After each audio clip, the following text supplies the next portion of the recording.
예수님 이름으로 축복하고 사랑합니다. 자, 한번 따라합시다. 하나님의 선물 구원. 하나님의 선물 구원. 하나님의 선물 구원. 하나님의 선물. 아멘.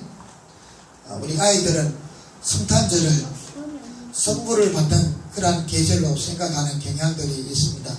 산타크로스가 와가지고 잠자는데 선물을 놔두고 가죠.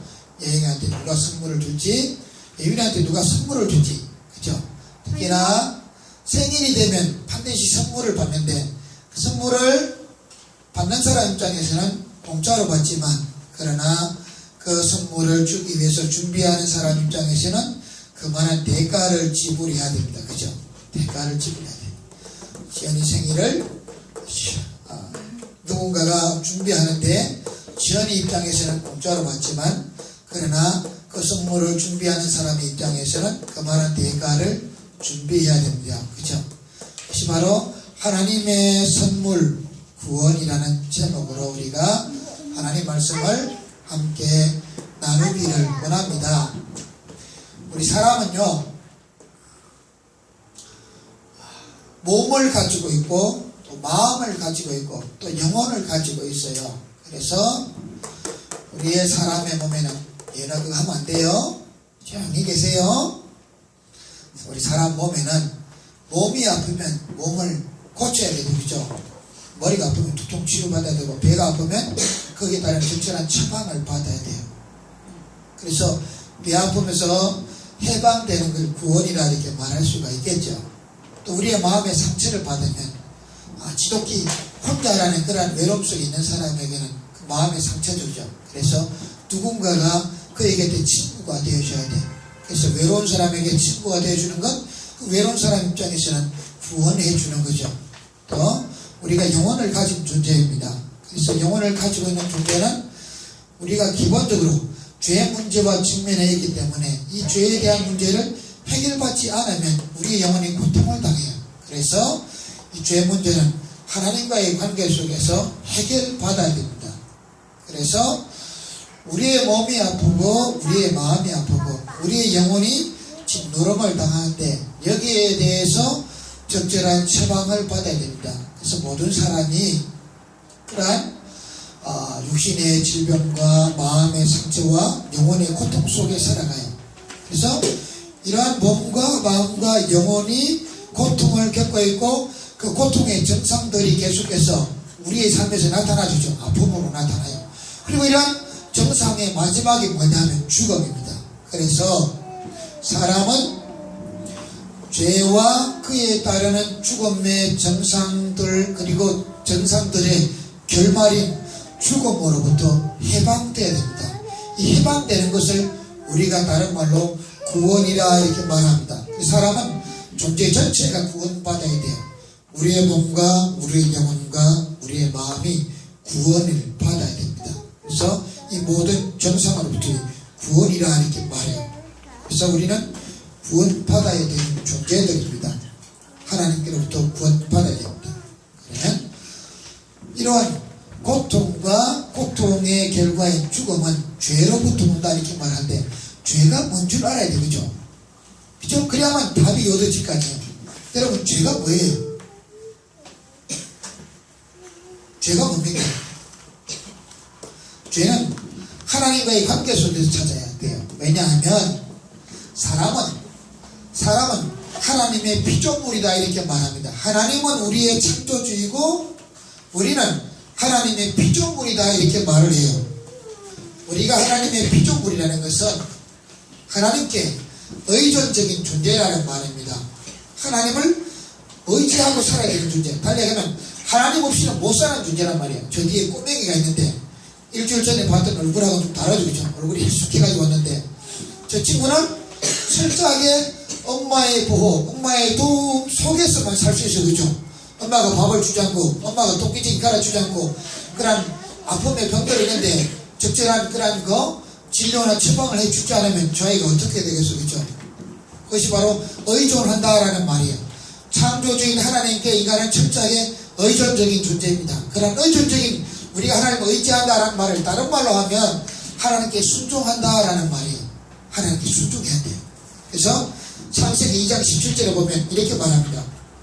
선악을 알게 하는 나무의 열매는 먹지 말라. 내가 먹는 날에는 반드시 죽으리라. 하나님이 우리에게 요구하는 것은 금단의 열매를 따먹지 말라는 금지 규정이죠. 이런 금지 규정에 대해서 이제 마귀가 유혹을 합니다. 유혹을.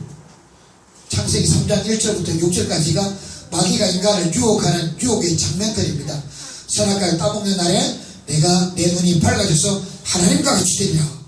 마귀가 그렇게 말해요. 하나님과 같이 된다는 건요, 사람의 눈이 밝아져서 하나님과 같이 된다는 말은 인간이 창조주가 된다는 말이 아닙니다. 이 말은 우리가 선악과를 따먹는 이 행위는요, 인간이 하나님처럼 된다는 것. 달리 얘기하면 자기 인생의 주인이 하나님이 아니라 자기 자신이라는 말이에요. 다른 말로 하면 내 인생은 내 것이지 하나님이 내 인생에 개입해서는 안 된다. 내 인생에는 하나님이 필요 없다라는 말이 바로 선악과를 따먹는 행위 속에서 나타났습니다.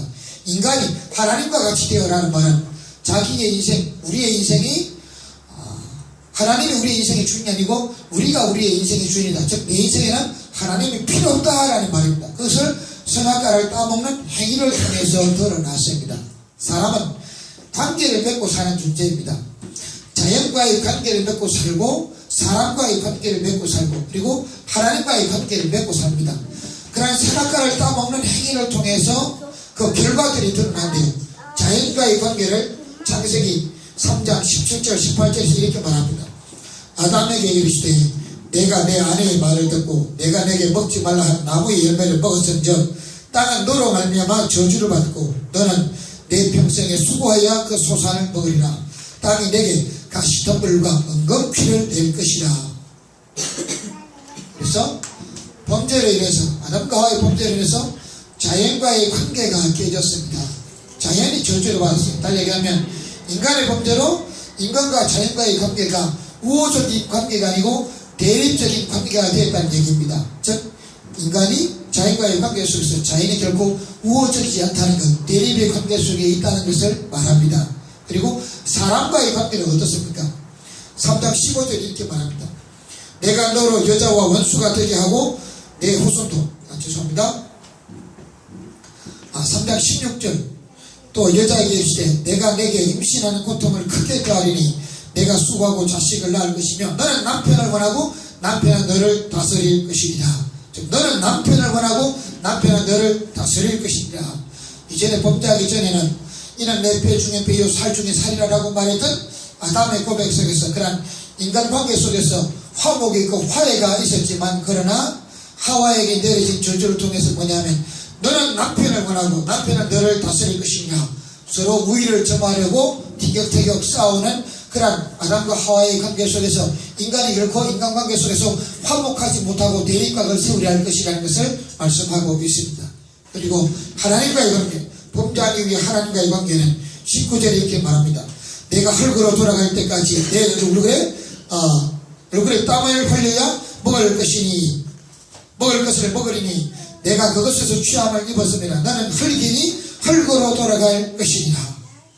그래서 하나님과의 관계 속에서 인간은 그 죄로 인해서 죽을 수밖에 없는 존재요 하나님과 멀어진 존재가 되었다는 것을 우리에게 말합니다. 즉 죄라는 것이 결국 하나님께, 즉 인간은 피조물로서 창조주인 하나님을 의지하고 하나님과의 관계 속에 살아야 되는 존재입니다. 마치 어린아이가 엄마 품속에 살아야 되는 존재인 것처럼 내 죄라는 것은 마치 어린아이가 10대의 반항아적인 그런 청소년기의 아이들이, 중고등부 아이들이 나는 엄마가 필요 없어 아빠 품에서 떠날 거야 하면서 집을 뛰어쳐나가서 가출하죠. 그죠? 그래서 내 인생은 나의 것 그러면서 그렇게 혼자 산다는 얘기예요.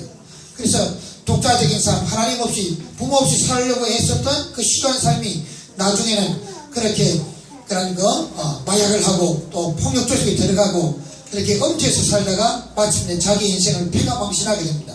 그러한 것처럼 하나님 없이 살려고 시도했던 인간의 삶은 결국 자연과의 관계가 파괴되고 사람과 사람과의 관계가 파괴되고 사람과 하나님과의 관계도 파괴되어 끼어졌다는 것을 알 수가 있습니다. 궁극적인 것은 그런 관계의 파괴가 결국은 죽음을 맞이하게 되었다는 거예요. 인간이 죽음을 맞이하게 되었다는 것.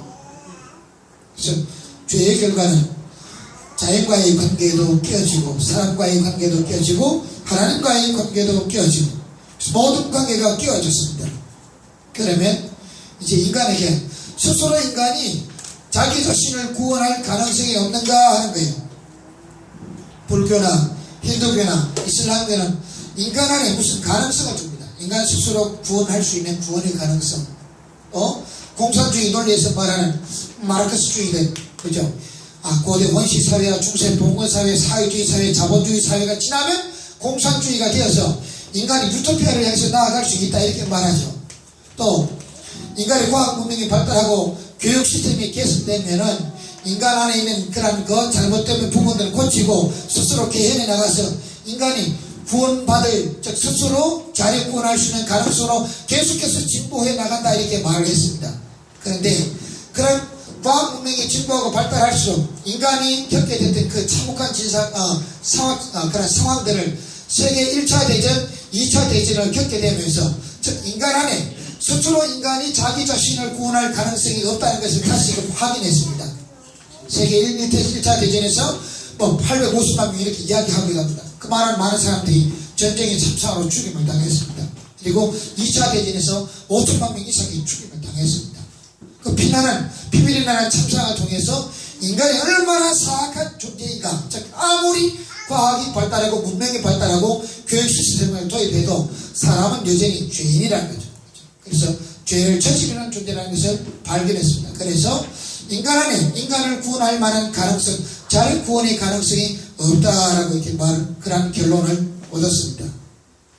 자, 이 정도에서 이제 복음이 무엇인가? 자, 인간은 죄로 인해서 파멸되었고, 그러한 파멸이 어떠한 인간의 노력이나 자구책이나 그러한 어떤 수단들을 동원해서 결국 구원할 수 없다는 것을 우리가 살펴봤습니다. 그러면 복음이란 뭔가 하는 거예요. 복음은 뭔가?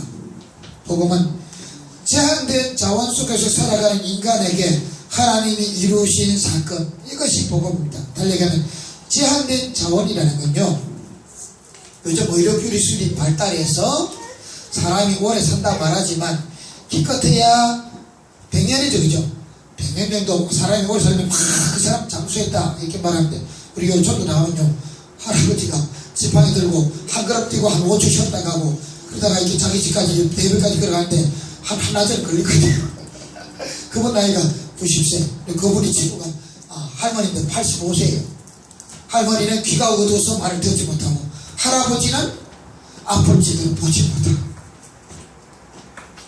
그러니까 인간이 건강하게 사는 게 기껏해야 몇십 년, 약 60년 정도 건강하게 살아요. 그 이후에는 자기 의도와 상관없이 그렇게 휘둘리면서 살아가는 거죠. 그죠?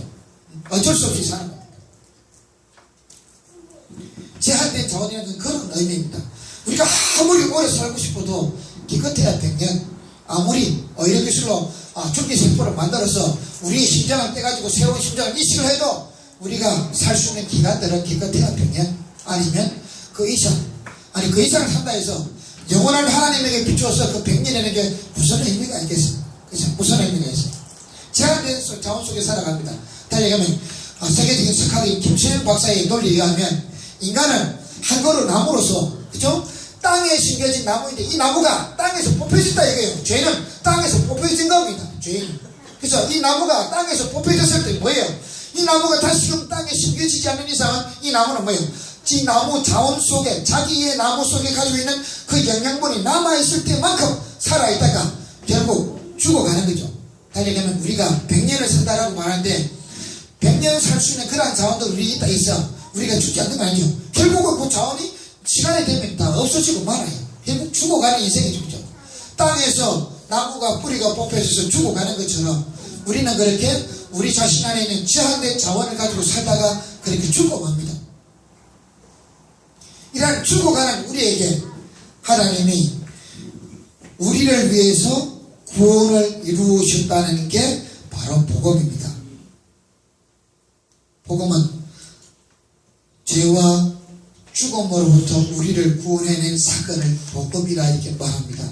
이 복음을 예수 그리스도이다 이렇게 말합니다. 즉 복음은 하나님이 우리를 위해서 이루셨는데 예수 그리스도 안에서 일어났다 이렇게 말합니다. 그래서 그 복음은 예수 그리스도입니다. 예수님의 십자가의 죽음과 부활이 바로 복음의 핵심입니다. 이런 복음에 대한 많은 설명들이 있지만 몇 가지만 우리가 생각해 봅시다. 요한복음을 기록한 저자가 사도 요한입니다. 사도 요한은 요한복음 서두를 이렇게 출발합니다. 태초에 말씀이 계시니라 이 말씀이 하나님과 함께 계시니, 이 말씀 누구예요? 바로 예수 그리스도의 주죠. 1장 17절에 보면 율법은 모세로 말미암아 주어진 것이요 은혜와 진리는 예수 그리스도로 말미암아 온 것이다.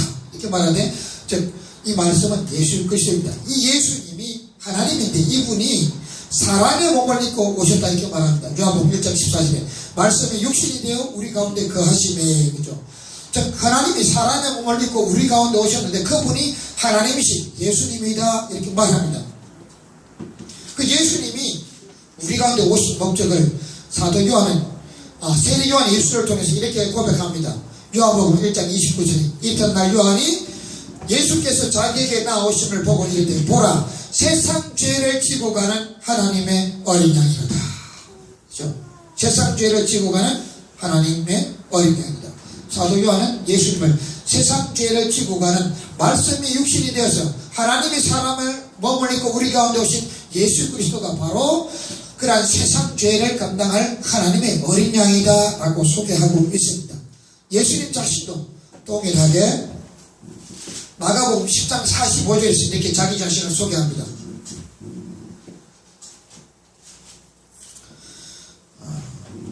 인자에 온 것은 섬김을 받으려 함이 아니라 도리어 섬기려 하고 자기 목숨을 많은 사람의 대속물로 주려 함이니라 하죠.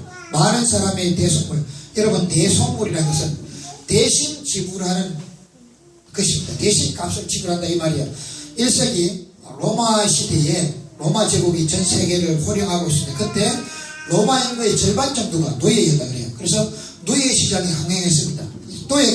노예 시장이 출시되면 그 노예를 돈을 주면 사게 되죠. 그렇죠? 그러면 이 노예는 그 돈을 지불한 사람의 소유가 되는 겁니다. 우리가 그런 하나님의 소유가 되었다는 말은 바로 그런 의미입니다. 하나님이 우리를 예수의 십자가의 피를 통해서 우리를 사셨다는 거죠. 그래서 우리가 예수 그리스도의 것이요 하나님의 소유가 되었다 이렇게 말합니다. 여러분들이 레위기서 25장을 보시면은 그런 생명의 속전에 대해서 얘기합니다. 레위기 25장을 한번 보시기 바랍니다. 레위기 25장에 가면은 그런 고엘 제도에 대한 내용이 나옵니다. 고엘 제도. 고엘이라는 말은 바로 친척이 가까운 친척이 그런 노예가 된 자기의 친척을 다시는 값을 지불하고 노예가 된 친척을 위해서 돈을 주고 지불해서 그 친척을 자기가 사주고 그 노예를 자기 친척을 해방시켜줄 의무가 있는 사람을 우리가 고엘이라 이렇게 말합니다. 고엘제도 25장 47절부터 49절까지 한번 봅시다. 만일 너와 함께 있는 거류민이나 동거인은 부유하게 되고 그와 함께 있는 내 형제는 가난하게 되므로 그가 너와 함께 있는 거류민이나 동거인 또는 거류민의 가족의 후손에게 팔리면, 누가 자기 친척이 팔리면 그가 팔린 후에 그에게는 속량받을 권리가 있나니 그의 형제 중 하나가 그를 속량하거나 그의 형제 중 하나가 그를 속량하거나 또는 그의 삼촌이나 그의 삼촌의 아들이 그를 속량하거나 그의 가족 중 그의 살부치 중에서 그를 속량할 것이요 이렇게 말해주죠. 51절 가면 만일 남은 해가 많으면 그 연수도 팔린 값에서 속량하는 값을 그 사람에게 도로 주고, 그래서 돈을 주고 사오는 거예요. 돈을 주고. 대속물이라는 것은 바로 그런 의미입니다. 가까운 친척이 가난해가지고 자기 자신을 노예로 팔게 되면 그의 친척은 뭐예요? 가까운 친척 수들부터 그를 돈 주고 사와야 되죠. 사와서 자기의 친척을 그 노예 상태에서 해방시켜 주는 것을 고엘 제도라 이렇게 말합니다. 그래서 룻기서는 예수님이 우리의 고엘 되심을 말합니다. 마치 보아스가 룻을 그렇게 나오미의 모든 소유를 그가 값을 주고 다 사와서 나오미의 그런 권리들을 회복시켜 주는 것처럼 예수님은 우리의 고엘이 되신다라고 이렇게 말씀을 합니다. 또한 구약의 희생 제사 제도는 이 사실을 분명히 뒷받침합니다. 우리가 레위기 1장에서 5장을 보면 그러한 제사 제도들이 쭉 나오지만 특히나 레위기서에서 그러한 그 속죄제나 속건제는 반드시 그러한 죄에는 희생 제물이 필요하다는 사상을 우리에게 말합니다. 희생 제사 제도를 말합니다. 레위기 4장 2절에 가면 이스라엘 자손에게 말하여 이르라 누구든지 여호와의 계명 중 하나라도 그릇 범하였으되 이렇게 말합니다. 하나라도 그릇 범하면 거기에 희생 제물이 필요합니다. 그리고 그러한 희생 제물을 드리게 되면 비로소 죄의 용서를 받습니다. 죄 용서. 레위 4장 26절 하반절에 그가 범한 죄에 대해서 그를 위하여 속죄한 자 그가 사함을 얻으리라. 그리고 31절 하반절에도 그를 위하여 속죄한 자 그가 사함을 받으리라. 35절 하반절에도 그를 위하여 속죄한 자 그가 사함을 얻으리라 라고 말함으로써 반드시 그러한 죄에 대해서는 희생 제물이 필요하다는 것을 우리에게 말씀하고 있습니다. 예수님이 십자가 위에서 우리를 위한 그러한 희생의 죄값을 다 지불하셨습니다. 마태복음 27장 35절에 보면 이렇게 기록합니다. 그들이 예수를 십자가에 못 박은 후에 그래서 사도 요한은 요한복음 19장 30절에서 그러한 십자가를 통해서 예수님이 이룬 사건을 예수님의 입술의 고백을 통해서 이렇게 말합니다. 예수께서 포도주를 받으신 후에 이르시되 다 이루었다. 다 이루었다는 말은 헬라어로 테텔레스타이라는 말입니다. 테텔레스타이. 하나님이 예수님을 통해서 이루기를 원하는 그것을 예수님이 다 이루었다라는 말입니다. 달리 얘기하면 십자가를 통해서 하나님이 우리를 위해서 이루기를 원하는 구원의 사건들을 다 이루어 놓았다라고 이렇게 말씀합니다. 저 구원은 하나님의 일이지 우리의 일이 아닙니다. 구원의 성격이 있어요. 바울이 로마서 5장 8절에서 우리가 아직 죄인 되었을 때 그리스도께서 우리를 위하여 죽으심으로 하나님께서 우리에게 대한 자기의 사랑을 확증하셨다라고 말하는데 우리가 아직 죄인 되었을 때 이 말은 바울이 에베소서 2장 1절로 3절에서 말하는 대로 허물과 죄로 죽었던 이전에 허물과 죄로 죽었던 영적으로 죽은 상태 말이죠. 이 말입니다. 영적으로 죽은 상태에 있던 우리가 하나님을 위해서 우리의 구원을 위해서 뭔가 시도할 수 있는 일들이 없다는 이야기입니다. 왜냐하면 우리가 하나님 앞에서 우리의 구원을 위해서 시도할 수 있는 그러한 자격이 상실되었다는 자격이 상실됐다는 것은 우리가 그러한 일을 할 수 있는 권리가 권한이나 자격이 우리에게 없다는 거예요. 즉 하나님의 구원은 하나님이 우리를 통해서 이루기를 원한 그 구원이 우리 입장에서는 도저히 불가능하다라는 말입니다. 그것을 자격 상실이라 이렇게 말해요. 운전면허 자격 정지라는 말이지만 자격 취소로 되어 있죠. 취소가 되면 뭐예요? 그 운전할 수 있는 권한이 없어요. 그렇죠? 권한이 없습니다. 바로 그런 의미입니다.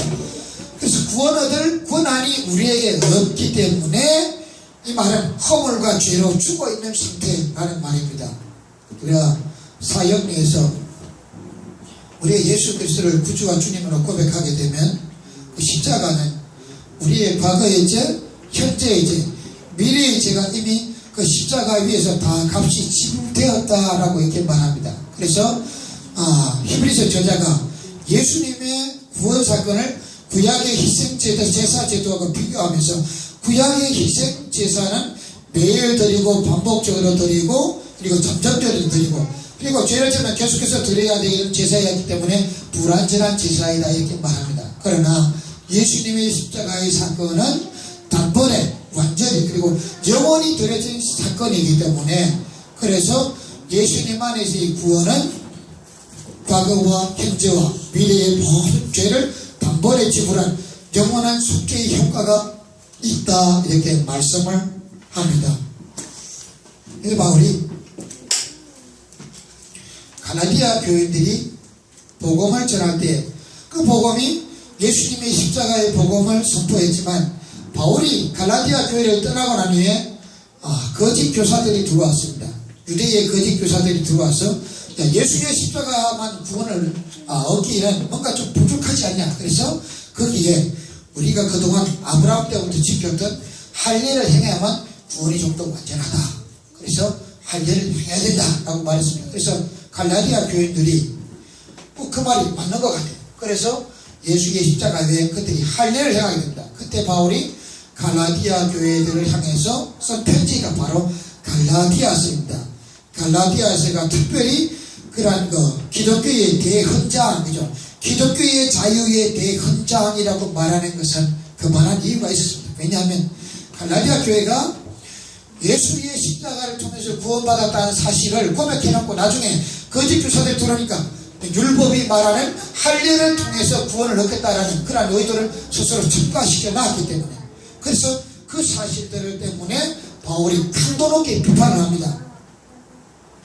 그래서 갈라디아 1장 6절로 8절에 보면 이렇게 기록합니다. 그리스도의 은혜로 너희를 부르신 이를 이같이 속히 떠나 다른 복음을 따르는 것을 내가 이상하게 여기노라. 다른 복음은 없나니 다만 어떤 사람들이 너희를 교란하여 그리스도의 복음을 변하게 하려 함이라. 그러나 우리나 혹은 하늘로부터 온 천사라도 우리가 너희에게 전한 복음 외에 다른 복음을 전하면 저주를 받을지어다. 이렇게 말합니다. 그래서 그러한 다른 복음이라는 것은 갈라디아서 2장 3절에 보면 그러나 나와 함께 있는 헬라인 디도까지도 억지로 할례를 받게 하지 아니하였으니 이는 가만히 들어온 거짓 형제들 때문이다. 그들이 가만히 들어온 것은 그리스도 예수 안에서 우리가 가진 자유를 맛보고 자유를 엿보고 우리를 종으로 삼고자 함이로되, 이렇게 말합니다. 그리스도 안에서의 자유는 죄와 사망과 율법으로부터, 그죠? 하나님의 진도로부터의 자유입니다. 이러한 자유를 누가 할례자들이 들어와서 할례를 통한 구원을 은근히 퍼뜨립니다. 예수의 십자가의 사건만으로는 구원이 부족하다 이거죠. 구원이 부족하다. 우리 부족합니다. 그래서 바울이 다시 호통을 칩니다. 갈라디아 3장 1절 보십시오. 어리석도다 갈라디아 사람들아, 예수 그리스도께서 십자가에 못 박히신 것이 너희 눈앞에 밝히 보이거늘 누가 너희를 꾀드냐. 그 다음 2절이 더 중요한 말입니다. 내가 너희에게서 다만 이것을 알려하니 너희가 성령을 받은 것이 율법의 행위로냐 혹은 듣고 믿음으로냐. 너희가 이같이 성령으로 어리석으냐 성령으로 시작했다가 이제는 육체로 마치겠느냐. 5절에 너희에게 성령을 주시고 너희 가운데서 능력을 행하시는 이의 일이 율법의 행위에서냐 혹은 듣고 믿음에서냐. 아브라함이 하나님을 믿음에 그것을 그에게 의로 정하셨다 함과 같으니라. 그래서 바울이 다시금 우리가 의롭게 된 것은 아브라함에게서 본 것처럼 복음을 듣고 믿음으로 우리가 의롭게 되었죠. 10절에 가면 물론 율법의 행위에 속한 자들은 저주 아래에 있나니 기록된 바 누구든지 율법 책에 기록된 대로 모든 일을 항상 행하지 않은 자는 저주 아래에 있는 자라 하였습니다.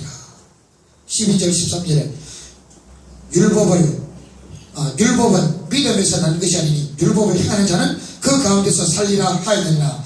그리스도께서 우리 위하여 저주를 받은 바 되사 율법의 저주에서 우리를 속량하셨으니 기록된 바 나무 위에 달린 자마다 저주 아래에 있는 자라 하였습니다. 이 말함으로써 구원은 예수님의 십자가의 사건을 통해서 하나님을 통해서 이미 이루어진 거예요. 그죠? 구원의 영역은 우리의 영역이 아니고 하나님의 영역입니다. 하나님의 영역. 근데 우리가 왜 믿음으로 말미암아 구원을 받았는데 그러한 믿음 안에서 우리가 행위가 수반이 되냐 하면 그러한 하나님의 은혜가 은혜 되도록 하기 위해서 달리 얘기하면 하나님의 은혜가 십자가의 사건을 통해서 우리에게 미쳤는데 그것을 느끼고 감동받고 감격해하고 놀랍고도 기이하게 여기는 그 은혜를 경험한 사람들은 그 사랑을 받아본 사랑 때문에 스스로가 어떻게 해요? 그러한 하나님의 사랑에 감동해서 우리가 하나님의 계명을 지키려고 말하고 그리고 하나님의 뜻대로 행하려고 애쓰고 하나님께 순종하려고 나아가는 거죠. 이것이 행위입니다.